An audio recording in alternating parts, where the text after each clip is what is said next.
Some films were harmed in the making of this podcast.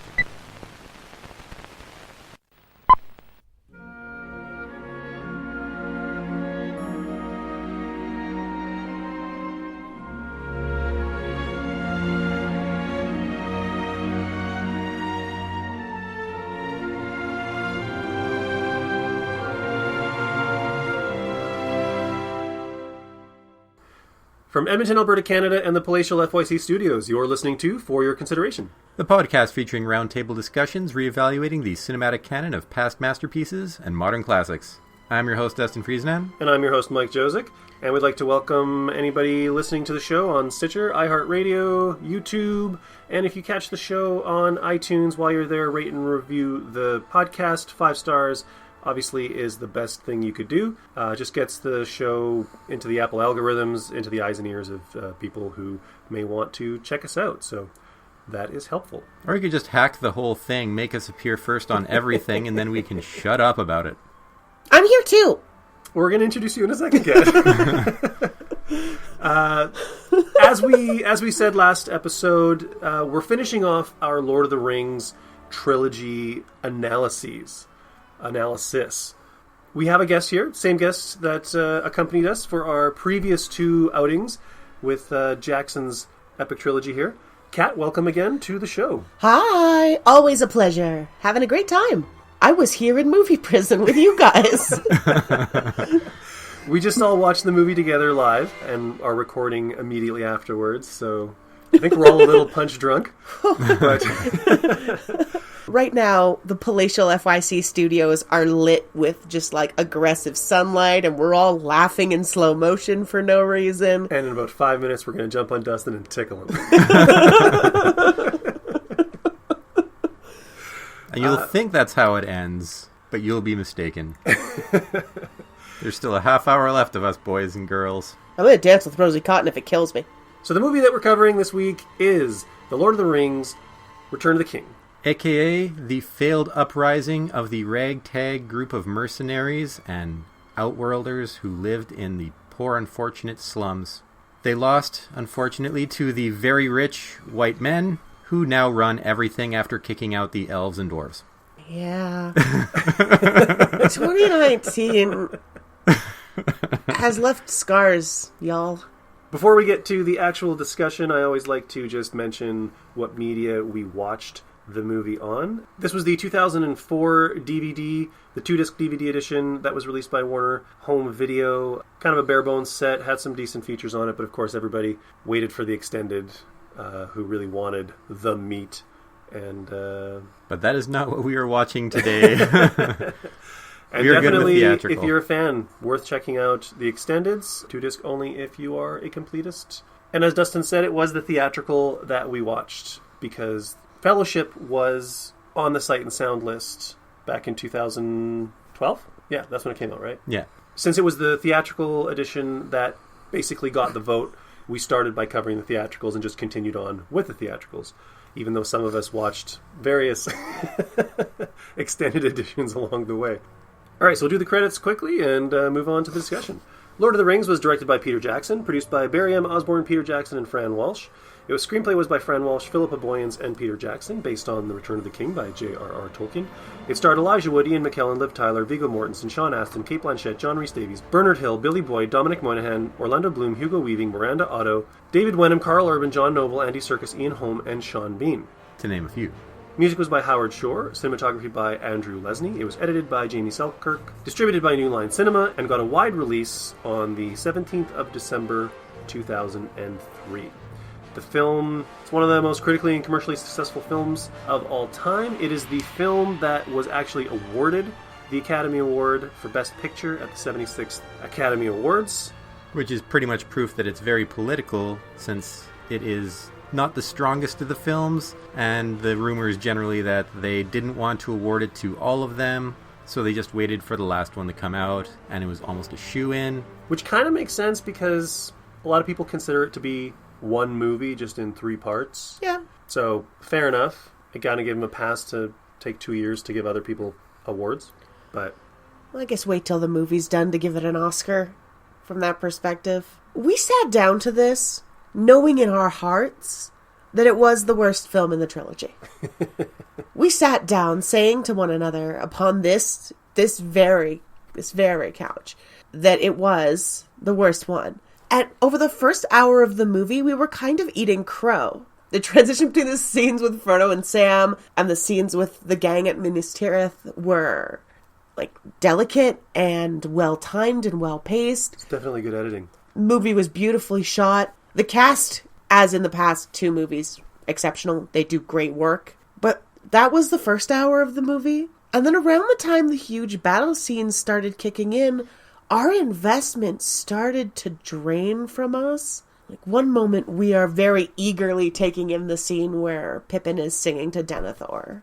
And the next minute we are mostly just making fun of Legolas. Like, a lot. I think that scene is a perfect example of what all of us were discussing during the film, of what we thought was wrong with the film, because that scene was a personal moment. It was a character moment for Pippin.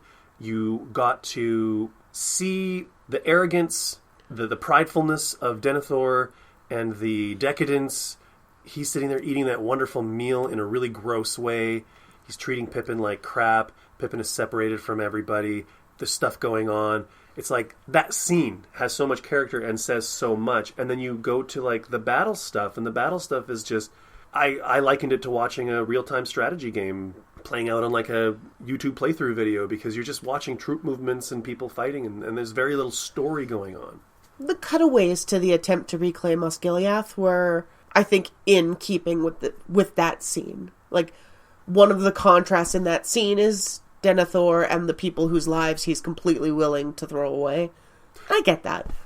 But you're right in that there was a lot of... there were a lot of helicopter shots in this one that did feel like a strategy game. You're absolutely right. And that was a bummer, because when you have these down-to-earth cast moments, they're really beautiful. I'm actually going to be the dissenting voice here and say that I appreciated the whole troop movement thing. When you see a number of these movies and you'll have whatever the central character is, and they're always at the forefront of everything important, and that just, it seems a little bit ridiculous. Here, they're almost relegated to side characters, since a lot of the stuff going on is really, as you said, troop movements, and it's, okay, this battle's turning here, so everyone has to retreat. These guys are coming in here, now they're losing, now this is happening. You get a few little spots of battle, but for the most part, what the main characters are doing isn't that important. And in a big battle, that is what wins the battle, troop movements, not one guy kills an elephant and surfs down the trunk like an idiot. Oh, I'm not fighting for the inclusion of that. Make no mistake, that's not the argument we're having. But Dustin, you say the troop movements is important.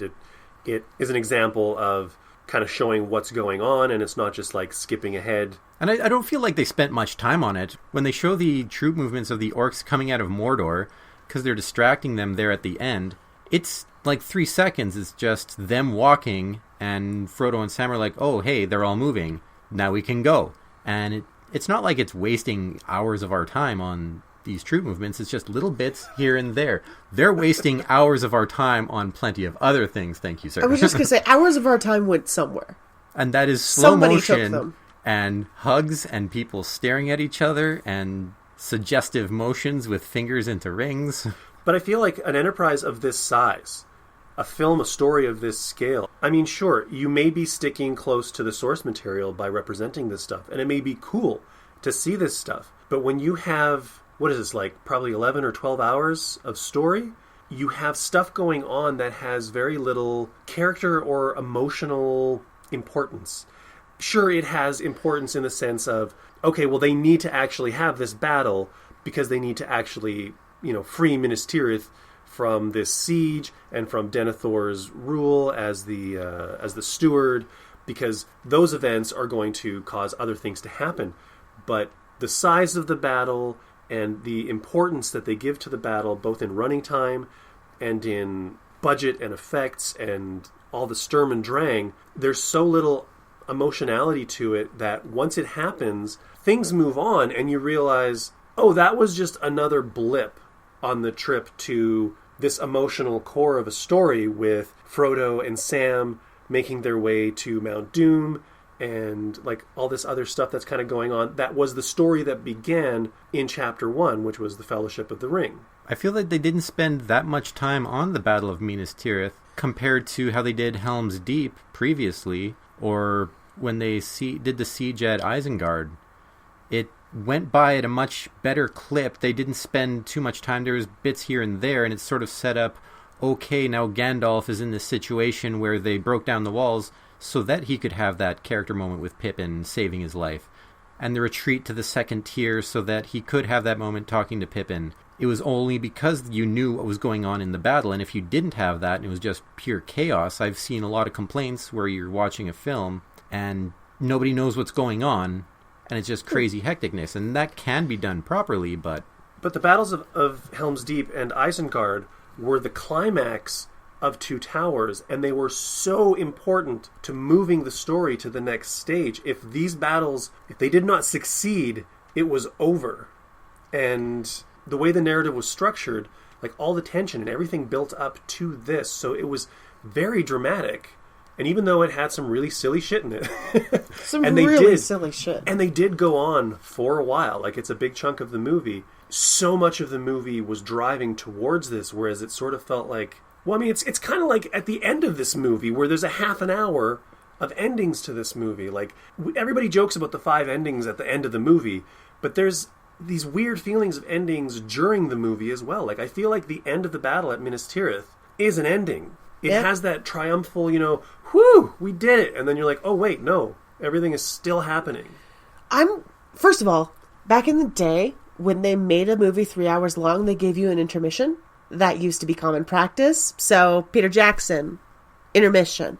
Second, I mean, I think there's just a real problem with the pacing in the movie, because there was always, at least for us, kind of a feeling of frustration at what the movie was choosing to focus on at any given time. And I don't necessarily know where I stand on the battle scenes relative to that, but I do know that I constantly felt like the movie wasn't making the best use of its time. I was frustrated with that. And I think there was a lot to be said, and there were a lot of endings to be had, and there was no intermission.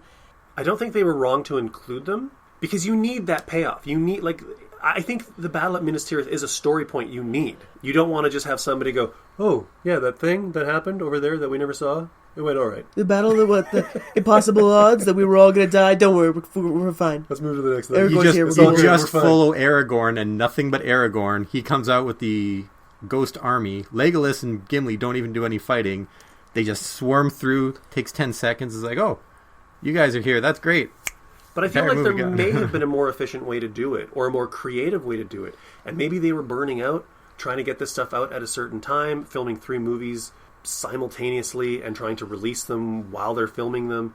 I mean, there could be a lot of factors involved, but ultimately, it kind of felt to me like a lack of creativity, honestly, because so much of that battle resembled the battles in the previous film.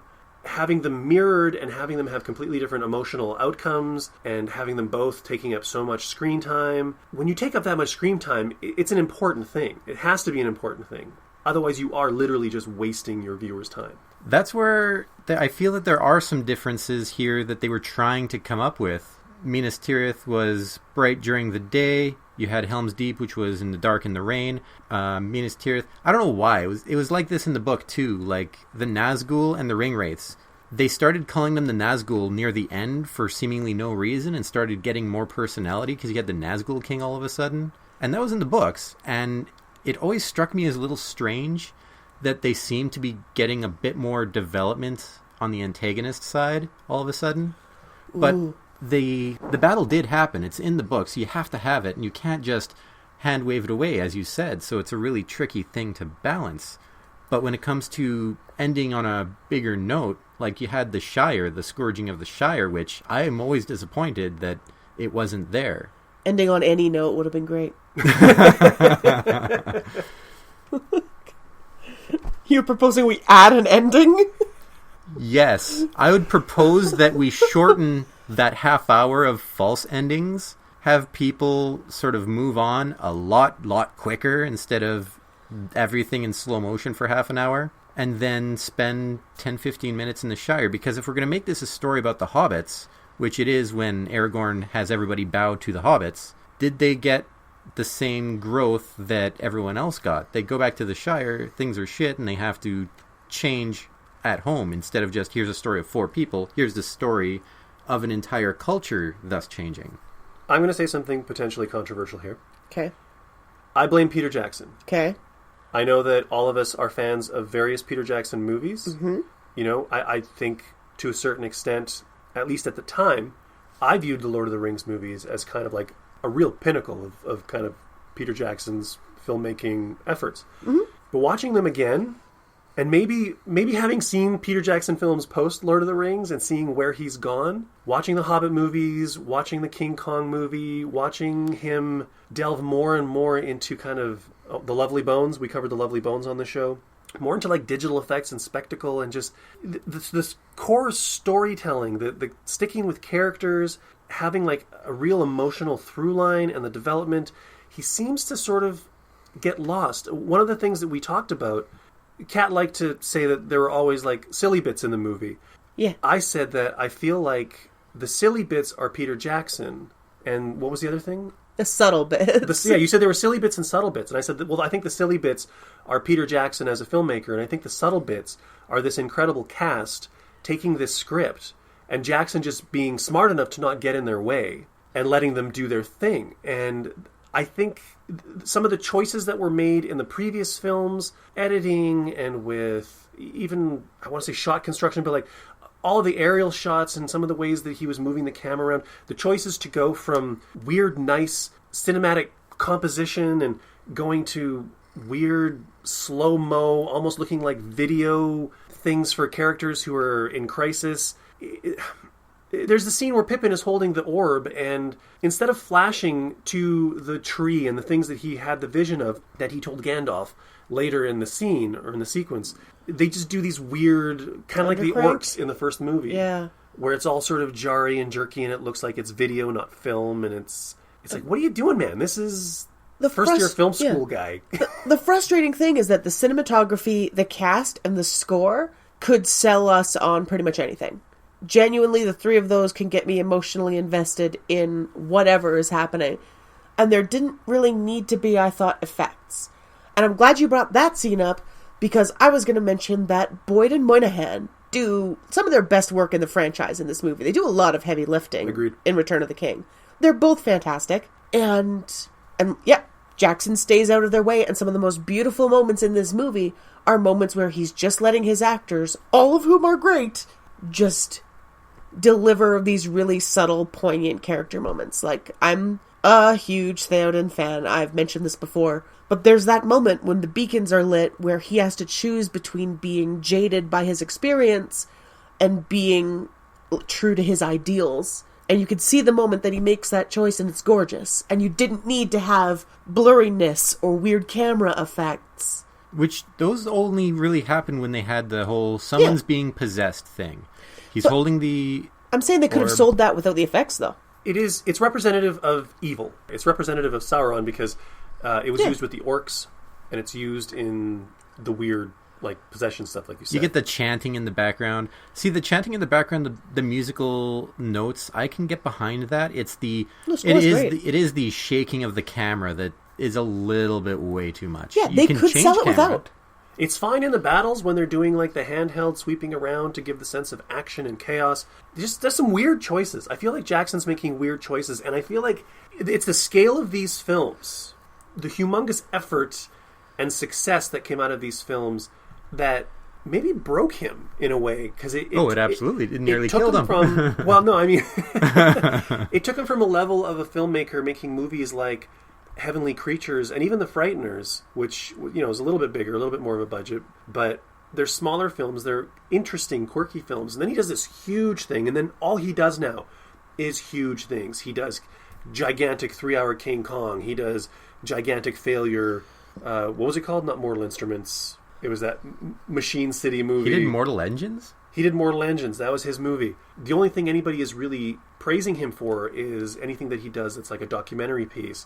He's staying away from the frickin' Tintin franchise. Peter Jackson, make your fucking Tintin movie so Spielberg can make another one. Because they're supposed to take turns, and they keep saying that there's going to be another Tintin movie, and it's Jackson's turn, but he's got like another film in the pipe. There's something wrong with this dude. The Lovely Bones drove me nuts.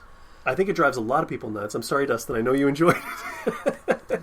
I liked it. I think He's making a face. It's a smile. It's a You smirk. heard it. Oh, that's what your smile looks like. I think he... You found my smile. I think in a way, in the same way that these movies sort of propelled him and developed some of his skills, it also like broke some other ones or something.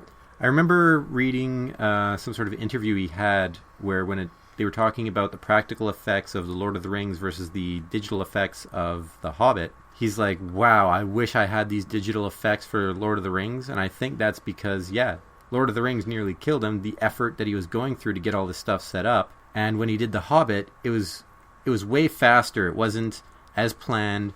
And they just digitized a whole lot of stuff. And he was probably like, man, this is way the hell easier to do. Why did I bother killing myself? So he was broken by these films. And now he resorts to the easy way. Which is a shame because the mixture of practical effects and CGI in Lord of the Rings is, still excellent. You said we bought in for the first hour, which is absolutely true. And I even said, I think I was like 15 minutes in and I turned to you guys and I said, you know what? I'm surprised to say this, but I think I might be voting this as like my favorite of the series. Yeah. Because there was something to it. There were stakes that I knew were finally going to pay off. When characters were talking about what was going on and where they were going to be going and what they were going to be doing, I was like, oh, this is it. Like, we're going to finally get to where we're going. And, but then we didn't for 3 hours. and the film, the cinematography was beautiful. The colors are beautiful. Yeah. The use of blue in this movie. The framing is wonderful. Like, there's so much that's just really working for this movie. And I thought to myself, maybe at the time it was laughing about the ending, because it's always the ending that you remember, right? That if it's a bad beginning and a good ending, you walk out feeling better. So maybe I just wasn't giving it enough credit. Looking at it, I'm like, okay, well, they made 2 films previous, so maybe at this point they are really getting better at putting it together, stringing together the scenes. The editing, like we said, was really well done, and the shots and all of that. I just felt like maybe they were clicking, and then things started falling apart. Yeah. One thing to remember when it comes to looking at the source material, especially for this one, it's also the shortest book because the last third of it is a How to Speak Elven dictionary. And you got to remember, they also, as I said, cut out the Scourge of Hobbiton. So basically, you've got a book half the size that's made into a movie longer than the other 2. Filler is pretty much what we're left with here. Another thing is that, and I don't mean to kind of stoke this old fire again, but there isn't as much mention of the things like troop movements and battle logistics in Lord of the Rings. It's a little bit more important to Tolkien to see what things look like on the ground. He's very grounded and physical in general as a writer, which is why people dunk on him for describing the same tree for 3 pages. But that's absolutely his style. So a lot of the large-scale battle logistics are things that had to be portrayed in order for the audience to visually understand the battle, whereas visually understanding the battle wasn't as important to Tolkien in the book. You're leading me into something that I knew I wanted to bring up and just remembered. Well, for starters, that feeds into what I'm saying about Peter Jackson, where clearly they were kind of like, ooh, battle, like, let's have fun with this battle. And maybe they were trying to pad out the movie, too. God, I hope not. But then also, that made me think, well, this is just like a 12-year-old's fantasy. Here we have all these toys that we can play with. Let's make this ridiculous, gigantic battle. Let's make a few ridiculous, gigantic battles. And then that reminded me of what we were talking about the antagonists of the film. Ugh. And the way they act and the way they talk.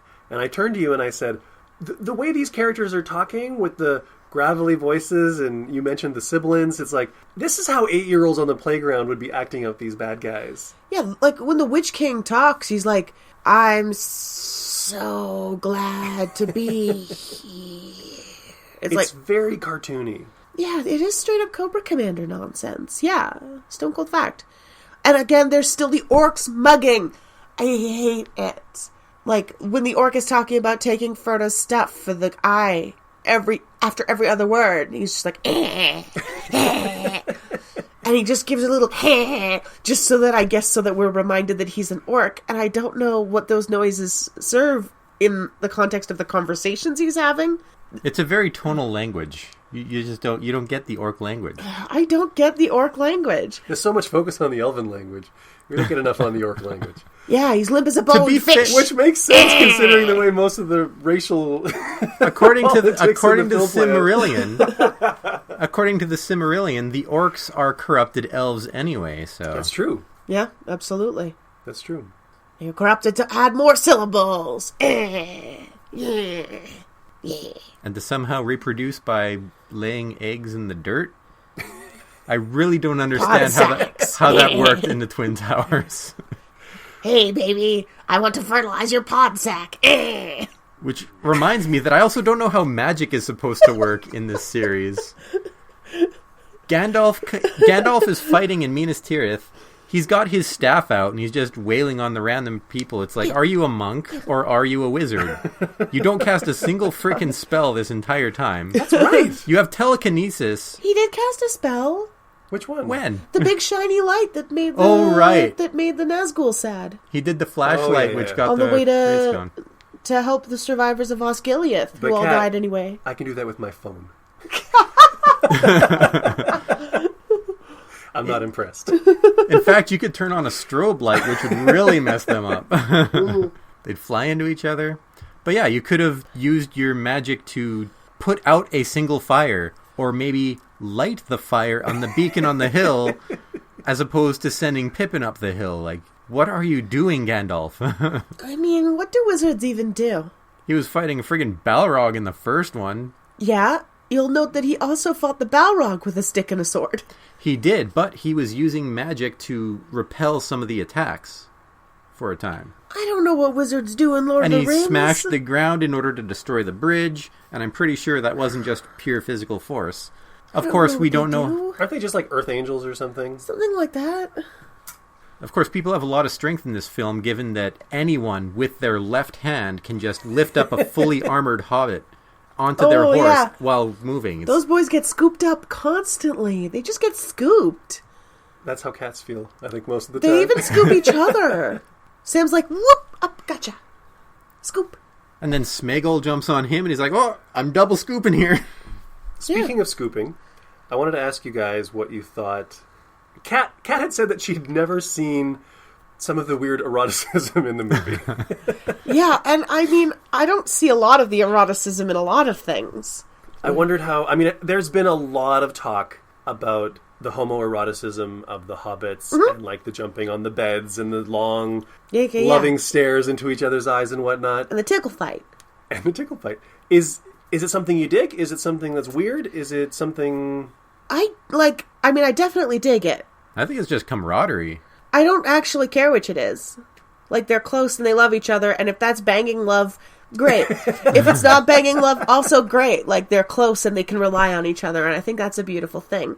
I think, like... It is interesting to see a representation of, like, affectionate It could male... be like... That's something that's sorely lacking in pop culture. Yeah, I absolutely agree.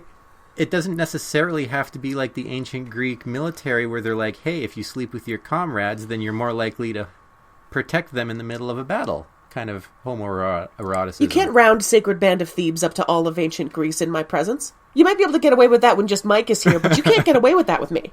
These are just things I've read. You. So it's...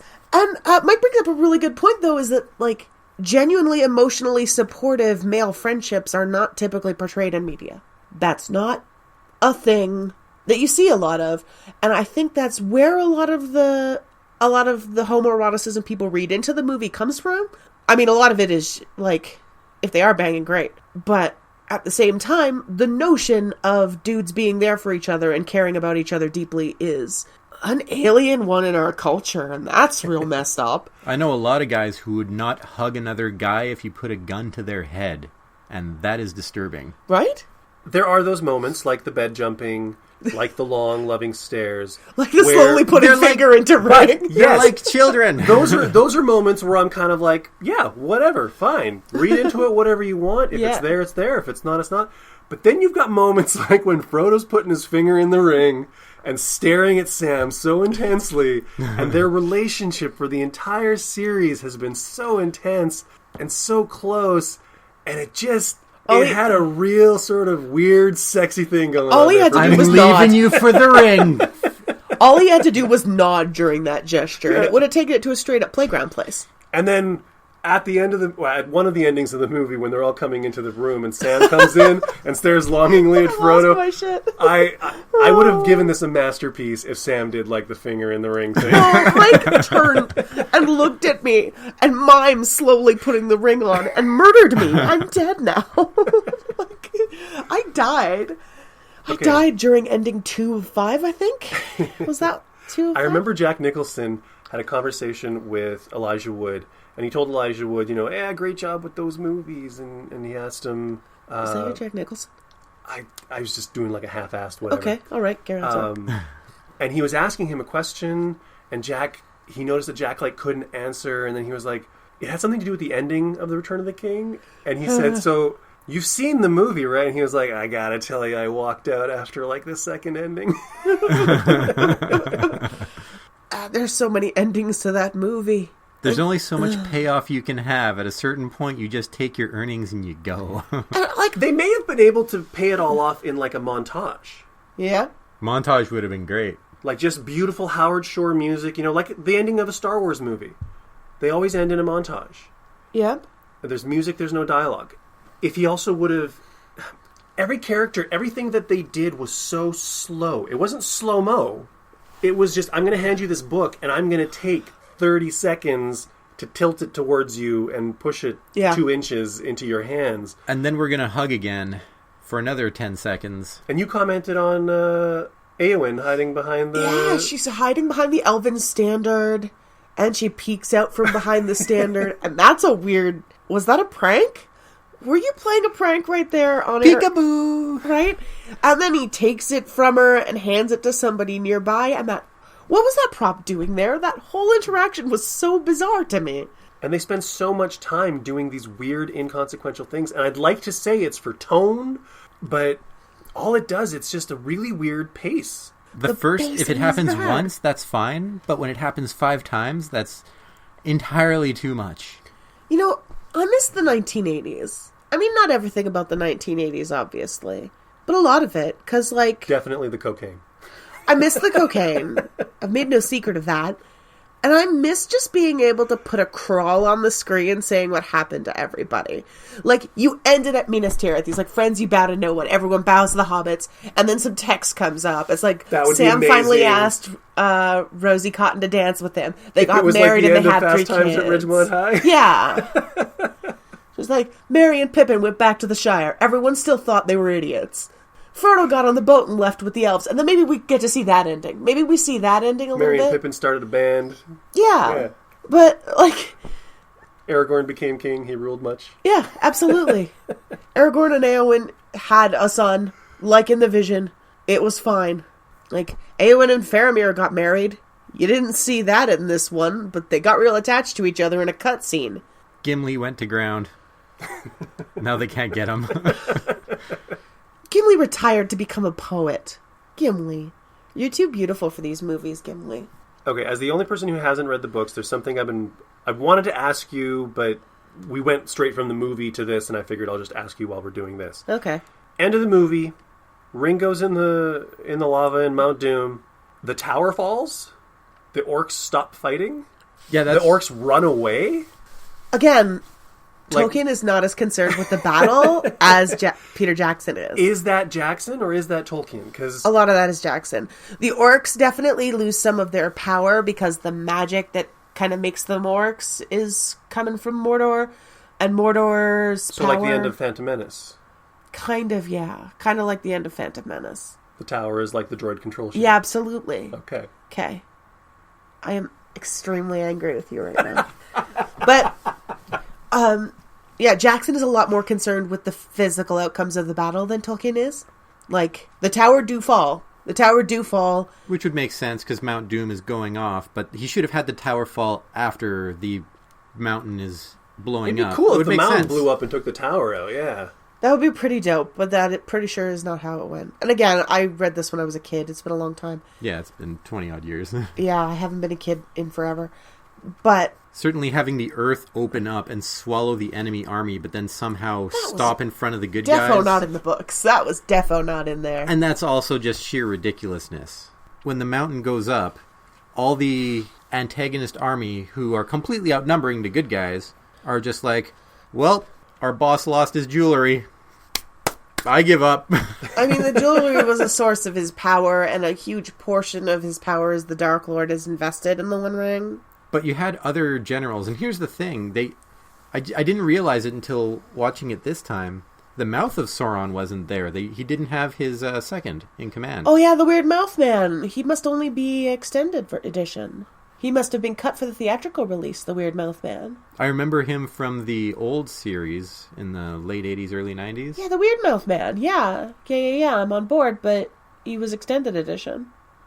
I do wonder if some of the pacing problems may be a result of theatrical and extended edition, because we had this discussion, I think, during Fellowship.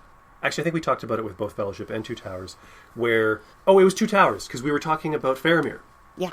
And we were having a bit of a tug of war with, do you make the movie longer to pace it better, or do you shorten the movie by just taking that whole storyline out so that it's tighter and more dramatically driven?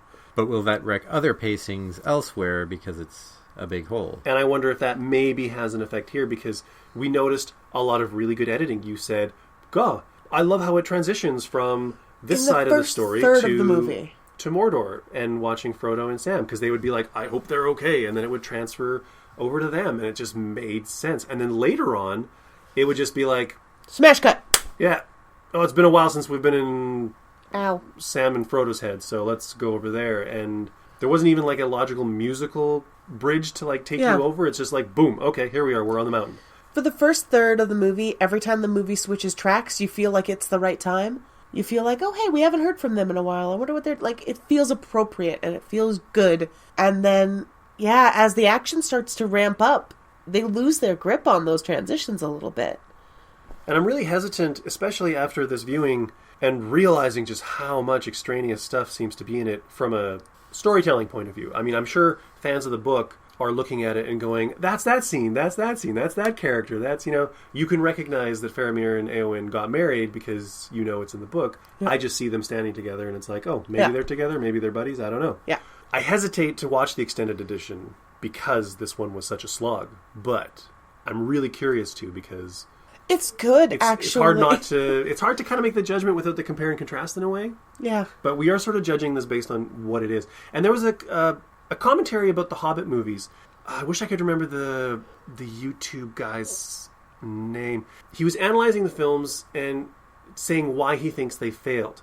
And he's like, whatever happened to whatever the stone was that they wanted? The Arkenstone? The Arkenstone. He's like, what happened to the Arkenstone? And he says, a lot of people wrote into me and they said, well, the Arkenstone, this is what happened to it, and this is where it went, and this is who has it, and it's in the extended edition. And he's like, yeah, and that's why it fails. Because, at least in these movies, the extended editions are wonderful, and they really flesh things out, and they give you more story, but it's not story you absolutely need to give you the closure for a film. Whereas... The Hobbit movies leave shit out because they know they're going to have extended editions and they're just trying to like squeeze stuff in. So I don't know where I'm going with this right now. No, I think actually you make a really great point there in that like the extended edition for the Hobbit movies was a foregone conclusion after seeing the success of the extended editions of Lord of the Rings. But the Lord of the Rings films were an experiment. Very much so. They were an attempt at reviving a dead genre. Granted with fantasy, but like they're reviving the epic, which had been dead for a while, and I don't think that they could afford to bank on having an extended edition. So the theatrical editions are meant to be a complete experience. The extended editions are meant to flesh out a complete experience, and I don't know if they have the same approach with the Hobbit movies. And we know the Hobbit movies had a really troubled, like Guillermo del Toro finally left and you said, Jackson came in and didn't do any development of his own, had to take all of the development from Del Toro's 2 years on the project, and they just had to film. They had to go, and he didn't have storyboards. He was making shit up as he went. Andy Serkis was just sitting there filming hours of battle footage that had no purpose. They just knew they would insert it into the films at some point. Icky. Just to keep people working. So yeah, totally different kind of production environment and process. Yet they still had all that footage that was removed for one reason or another, and the problem is probably just length. As you said, it's an epic. It's 3 hours, 20 minutes. That was unheard of for quite a long while until it became damn near the standard again. In each of these movies, the first movie is shorter than the second movie, is shorter than the third movie. So clearly the success allowed them to stretch it a little more. Getting emboldened. Yeah, but yeah, I don't know. I'm not loving the length of this movie, to be perfectly honest. Nope. It is too long. It is both long and poorly paced.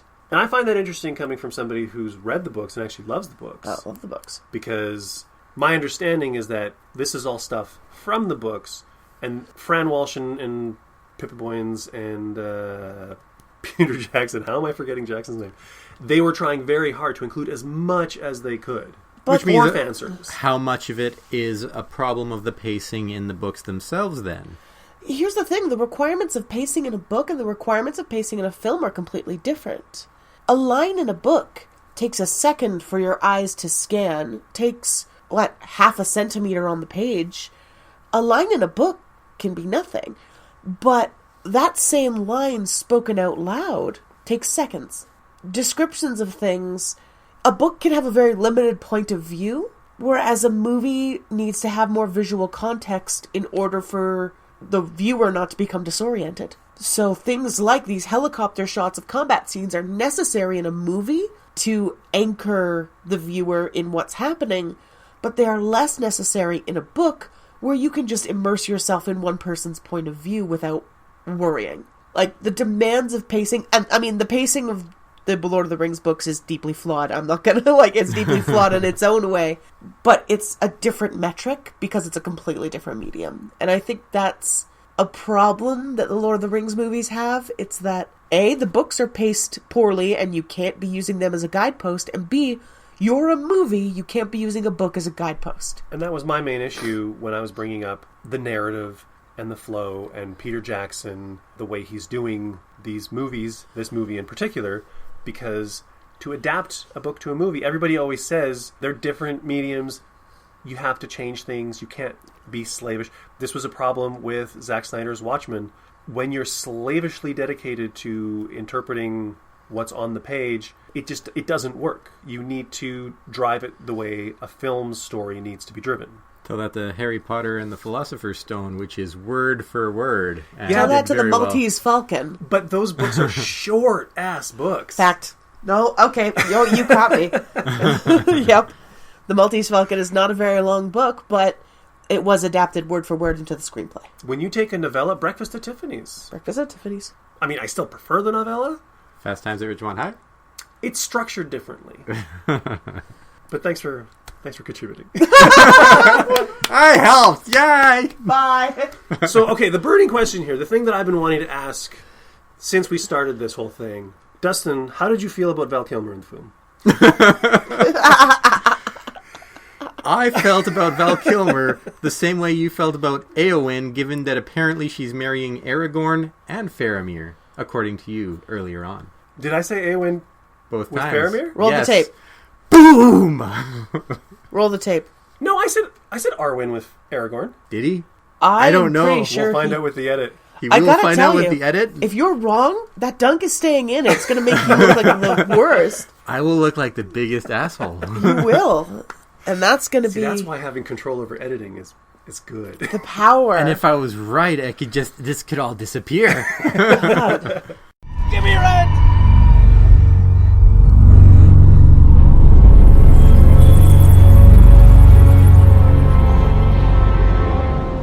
Take my hand! No!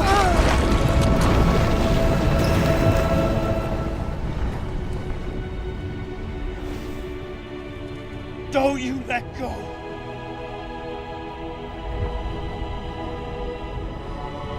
Don't let go. Breathe!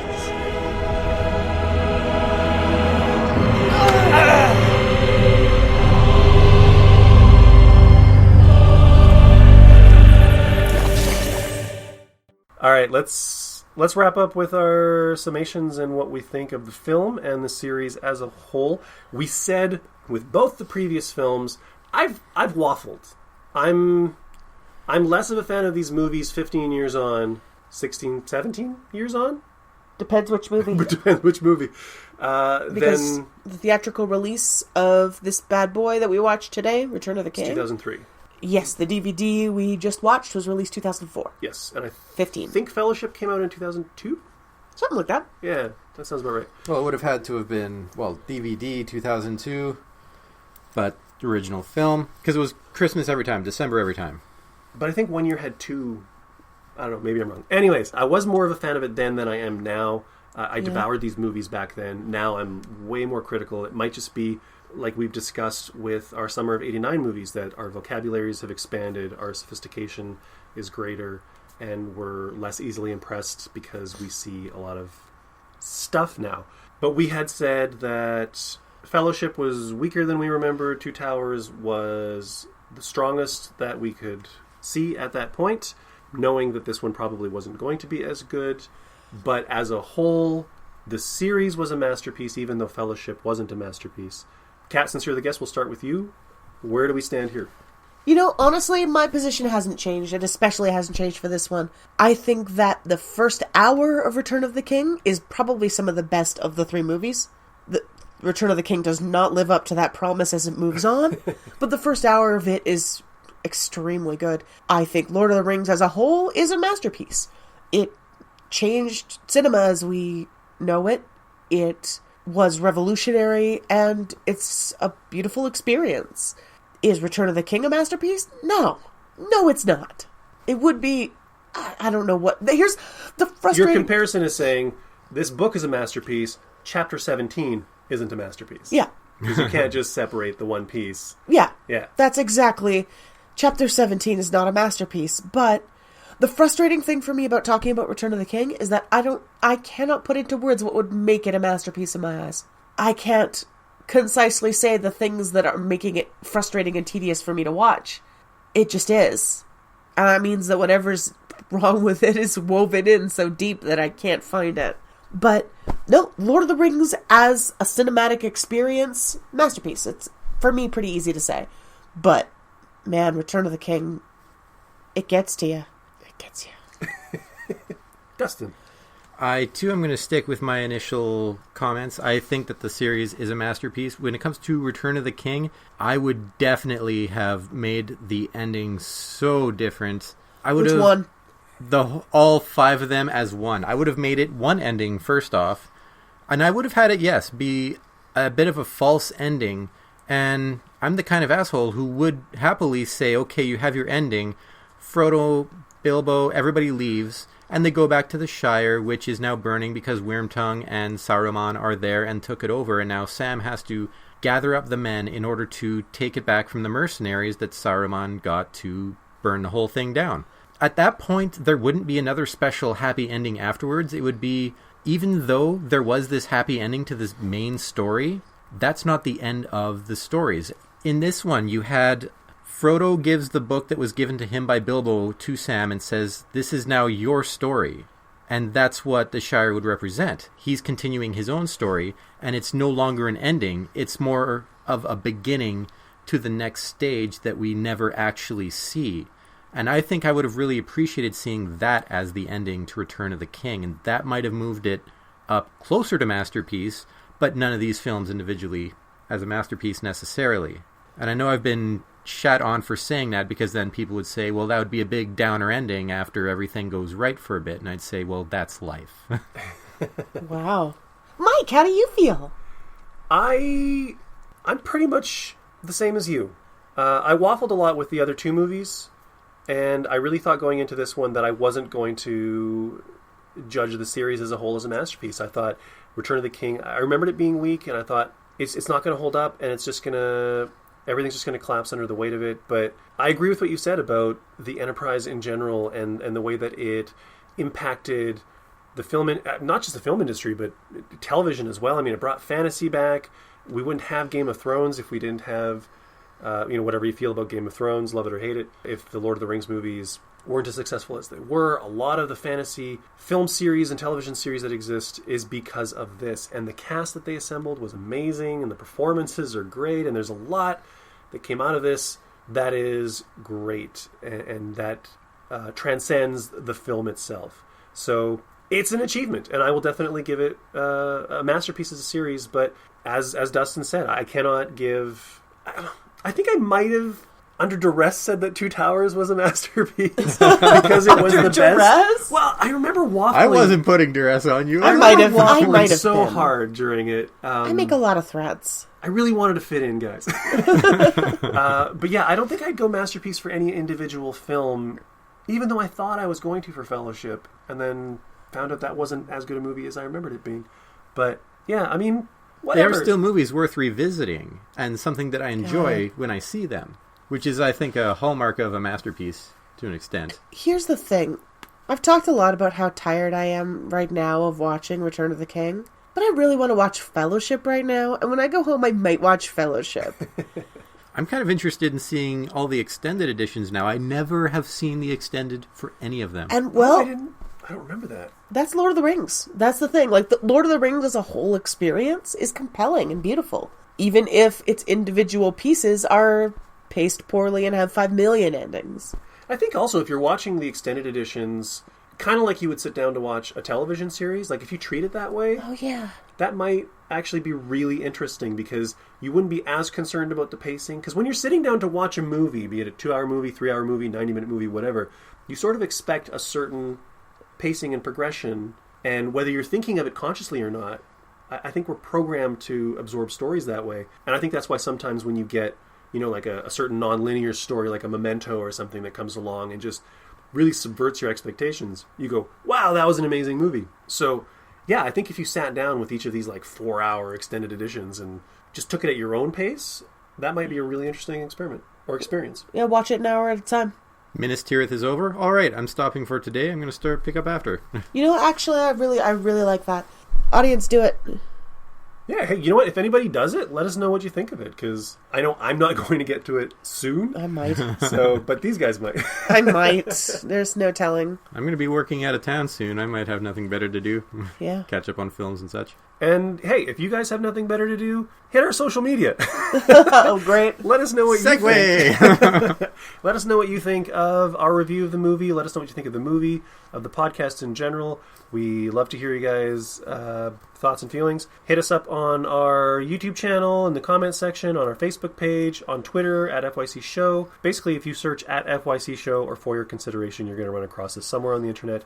We've got the WordPress blog, we've got the Instagram. And speaking less of we and more of Kat, Kat also has her own projects, which are... Absolutely. I've recently launched my game design project at peachgardengames.com. You can also hear me in podcasts. If you love hearing me in podcasts, and you do, thanks.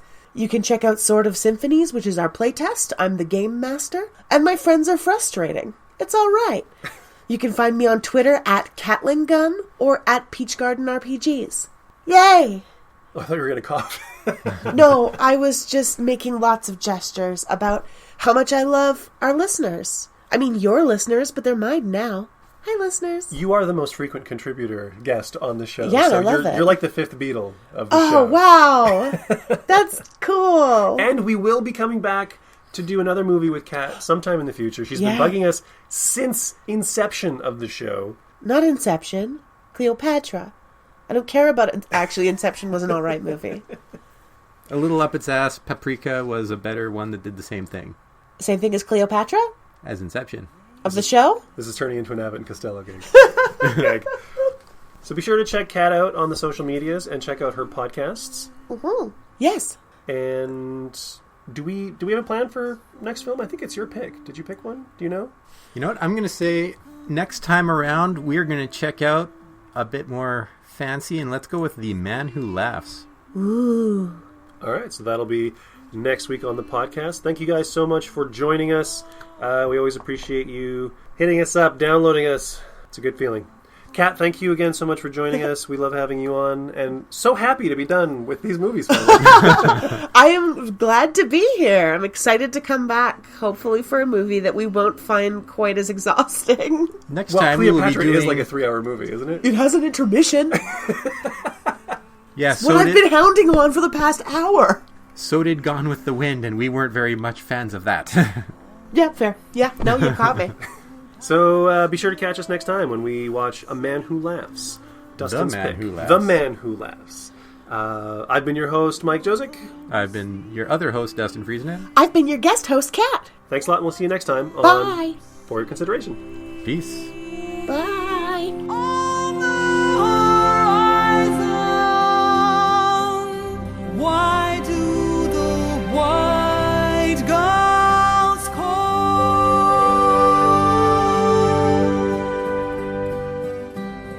Across the sea, a pale moon rises. The ships have come to carry you home.